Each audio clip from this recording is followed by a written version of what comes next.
Good evening, Steeler fans. I'm your host. Not a superhero, unfortunately, but I am the host for the night, Joe Morrison.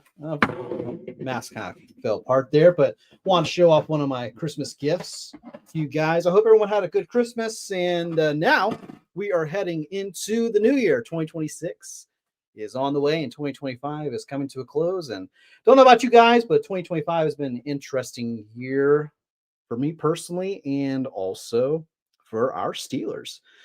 Things have been kind of interesting. The offense, week one, looks like it was off to a hot start, has been kind of up and down, while the defense looked like it was going to be off to a slow start. And now it's really starting to come together. So it's been a definite interesting turn of events. Unfortunately, the biggest turn that many of us did not want to see happen was the Steelers laid a stinker on Sunday, just a few days after Christmas. The Steelers gave us that big fat L, courtesy of the Cleveland Browns. And don't know about you guys, but it was definitely very visibly frustrating to see across all of social media. But also, it sets up, courtesy of also the Green Bay Packers losing on, that was Saturday night. They lost to the Ravens, and it sets up AFC North Championship Week, as Mike Tomlin called it as press conference on Tuesday. And what better way could it be, all things considered, than Steelers versus Ravens? It's almost like, the sun rises and sets, water flows, the wind blows. It's the way God intended it to be. The AFC North for all the chips. Steelers versus Ravens. However, for the first time in AFC North history, it has been reported this is the very first matchup where it is you either win the division or you're going home.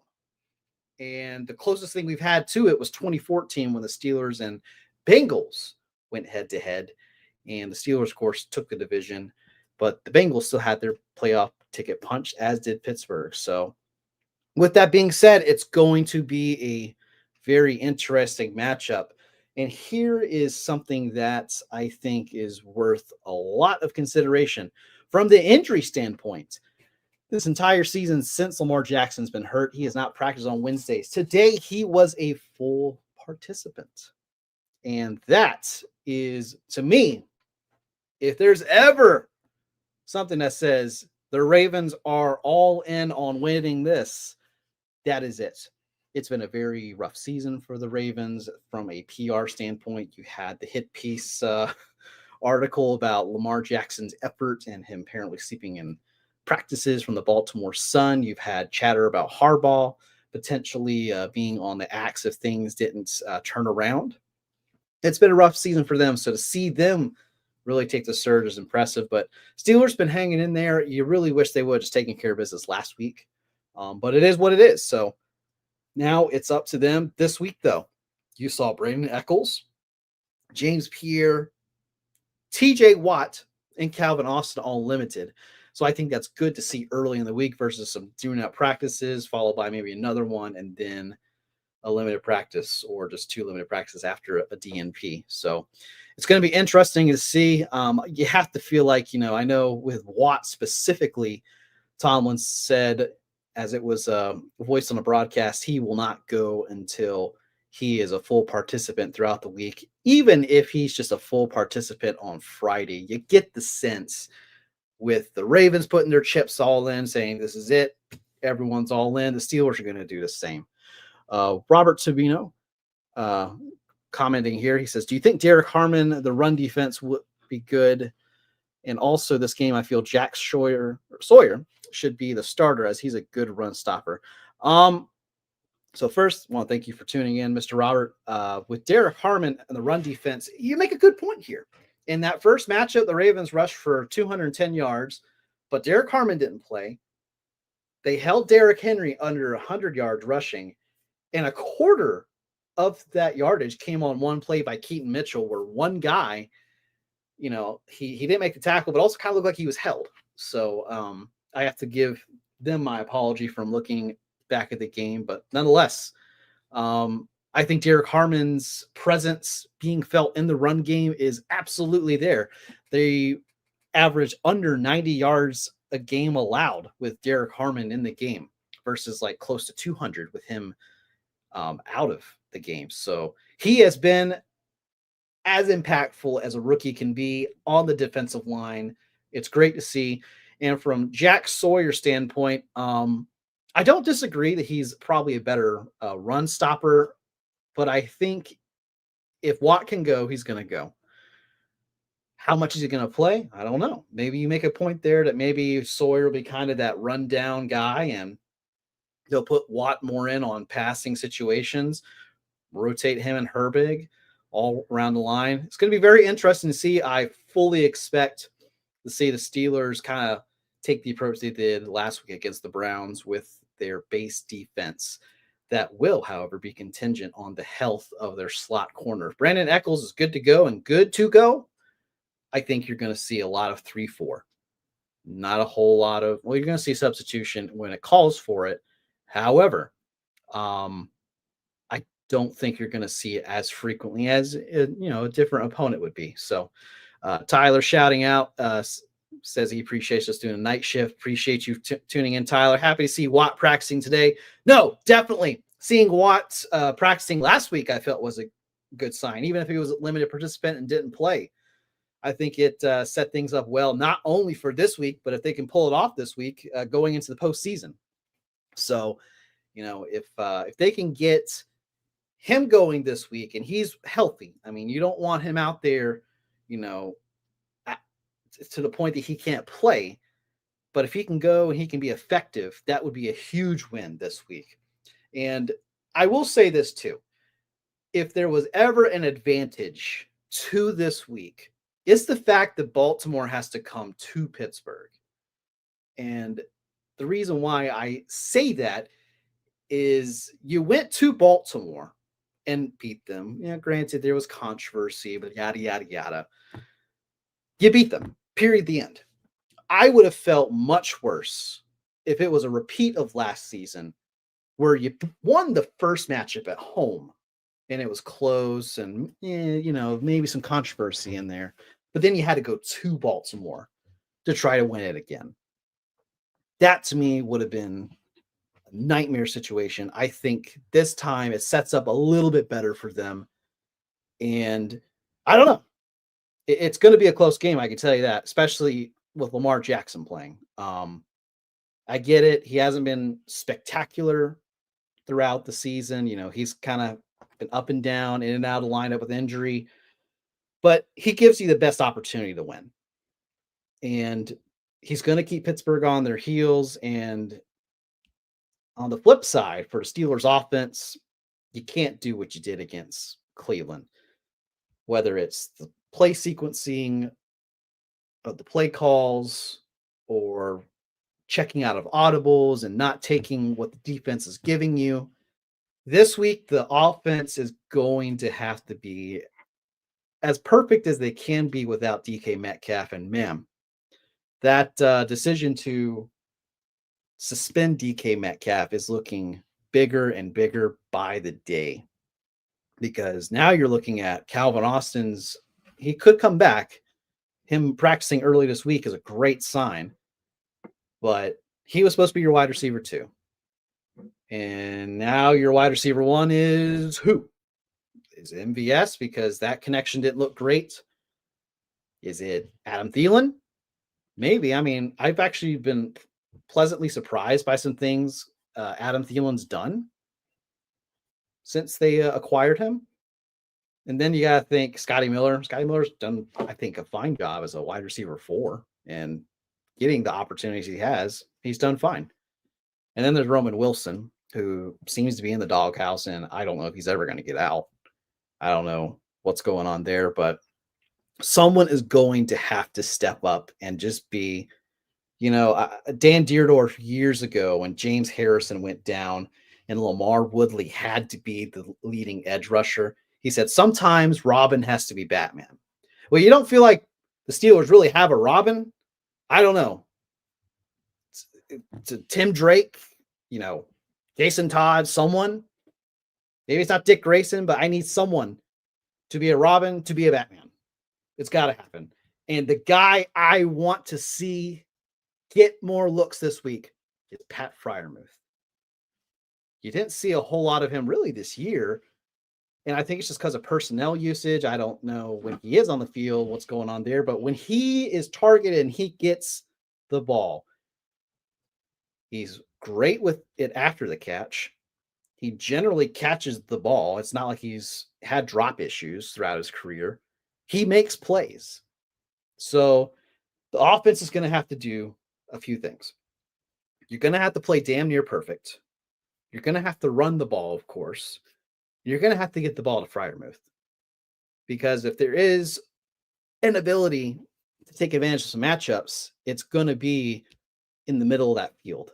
You saw it last week with the Packers and Malik Willis.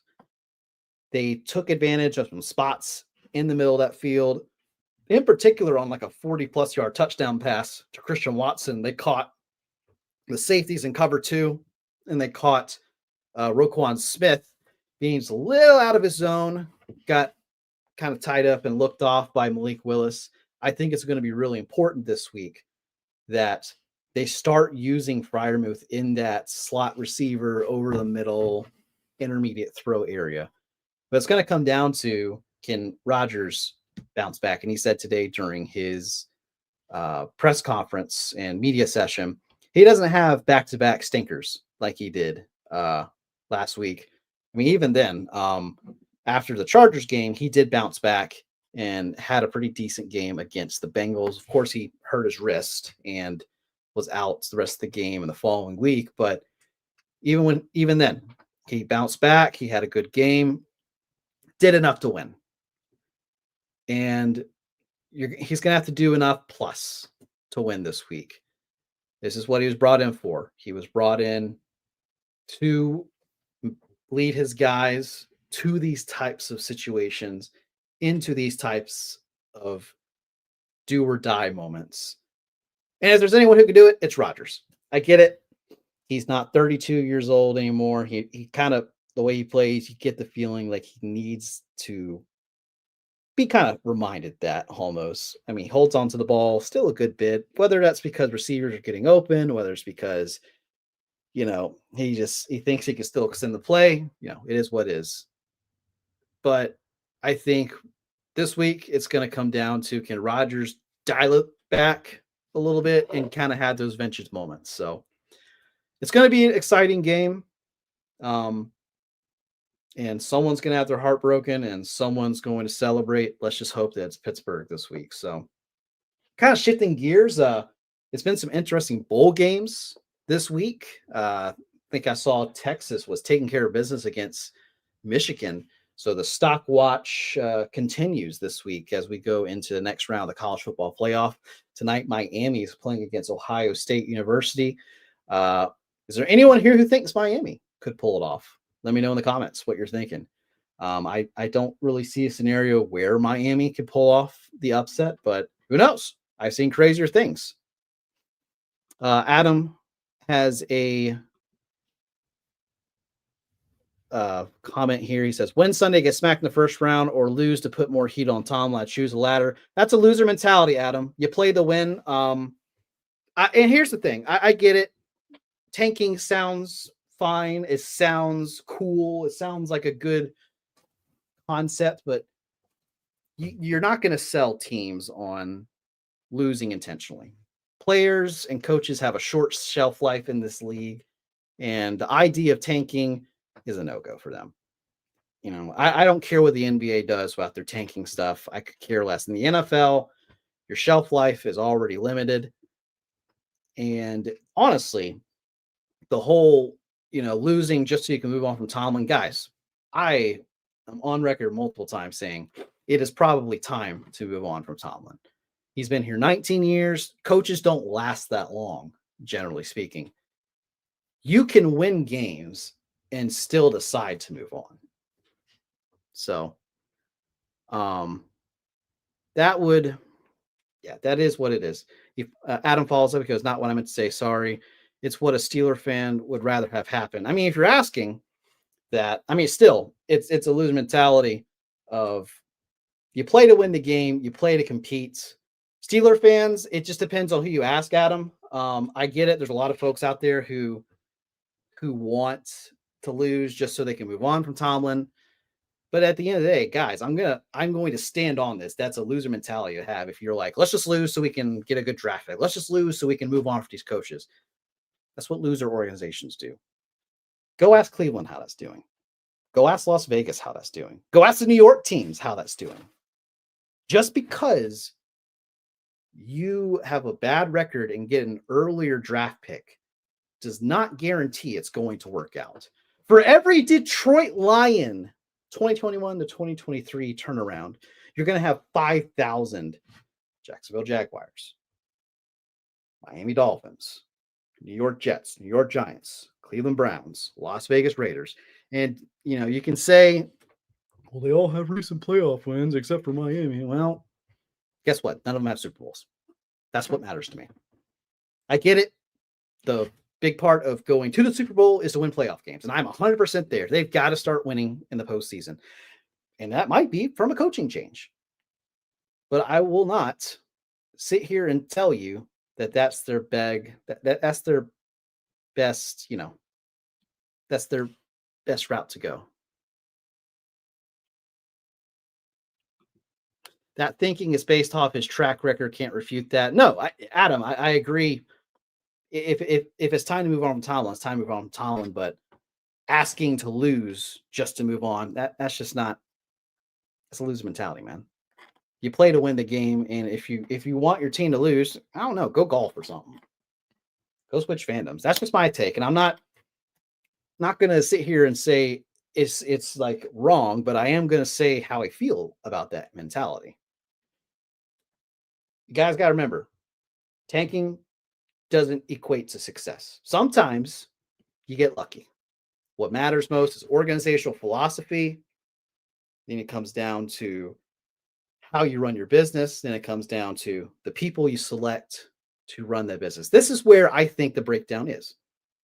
I think it's not the organizational philosophy. I don't think it's, how you go about your business to an extent. I do think there are some things the Steelers need to change their ways in. However, their philosophy and their formula still works. It's that, do we have the right people to get it done? That's where I agree with a lot of folks. Is it time for a change? I think it is, because, guys, the results are what they are. But I'm not going to sit here and say, go lose to lose, go tank a tank, so you can get better draft picks, et cetera, et cetera. You know what I mean? That's just not how winners do it. Adam, I agree. Definition of insanity. And I think that's where we're at. Now, unfortunately, I think, the quarterback markets the past 2 seasons haven't been great. They weren't going to shell out money for Sam Darnold. Not many teams really did.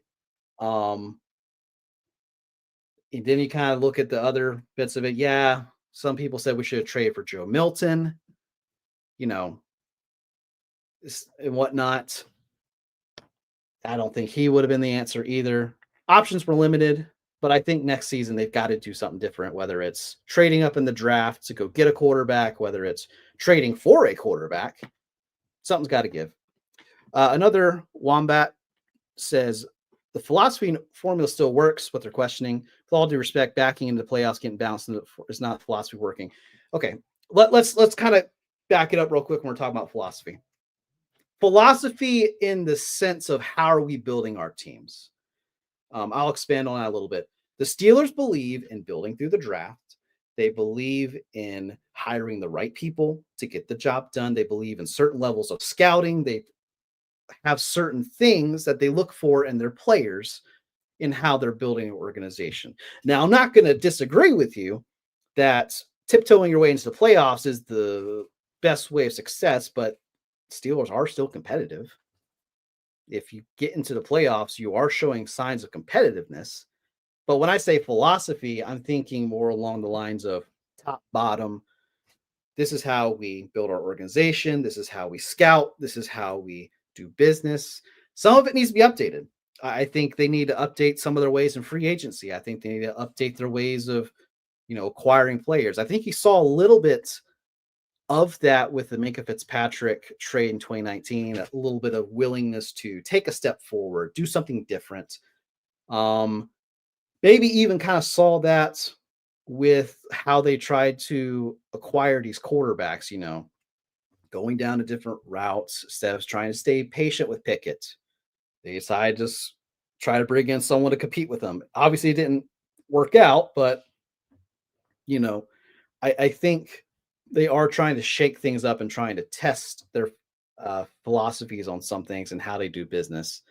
But I think the big thing right now is I agree that tiptoeing your way from the coaching philosophy standpoint may need to shake up there. 100% agree with the coaching part, but from an organizational top bottom, I think it's time to, I think it's time to acknowledge they're going to continue to do business that way, but it does need to be tested. And I think that's where we're at is that aspect of, let's just call it what it is, coaching. I haven't won a playoff game in almost a decade. I just think it really points to the care philosophy not working. And I think it's deeper in Tomlin. I get that, but again, they are still remaining competitive and they are still, you know, they're still in the playoff picture. This isn't a situation where they're, and I appreciate you tuning in and providing your thoughts as well. It's not a sense that they're missing the playoff year after year after year. That to me is when things become deeper because it becomes deeper and you don't have the right coaches, you don't have the right talent, you don't have the right stability needed. When you can stay competitive despite some of the hurdles that you're facing right now, let's talk about the elephant in the room. Steelers don't have a true quarterback that's going to be the long-term future. Who knows when that's going to happen again? Because those guys aren't growing on trees. And with that being said, they're going to have to get away from this, hey, proven veteran. They're going to have to throw a dart on a young guy, whether it's rookie quarterback, whether it's, I'm not saying this, he's the guy, but someone like a Malik Willis in free agency next year, they're going to have to get away from the veteran quarterbacks comforts. I agree. Mike Tomlin probably is the biggest voice there saying, we need to do this. You're going to have to find something. And I'm not going to lie. I like Arthur Smith. I don't think he's a bad coach. I don't think he is what the Steelers are going to need if they want to be competitive long term. Don't get me wrong.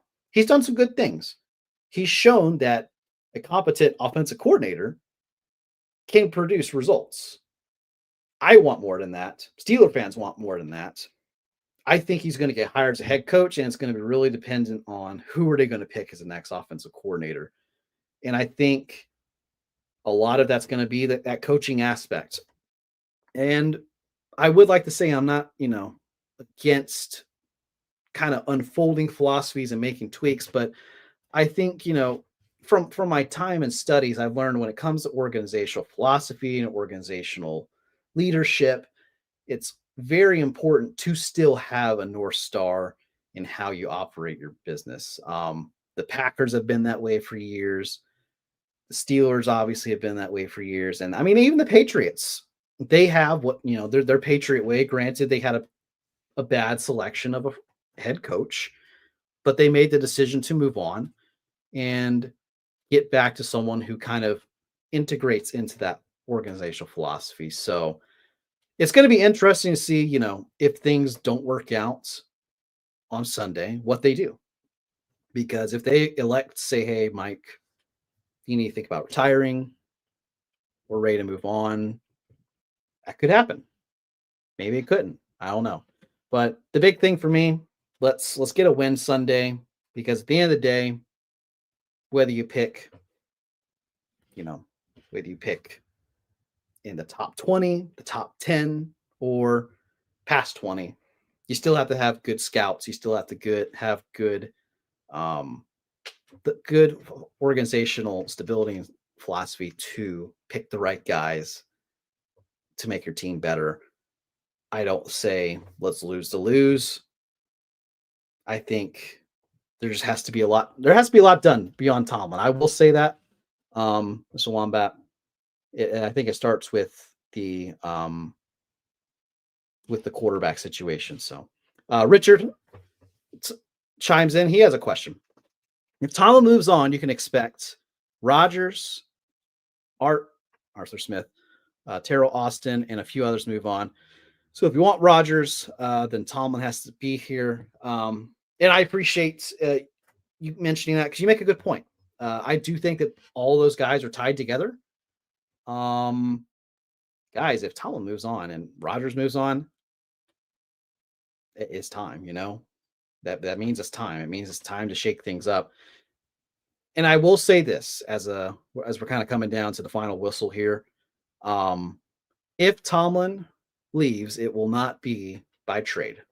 They're not going to trade Tomlin. It will be because Tomlin's decided that it's time to move on. He will take the Bill Cowher routes and probably go into television.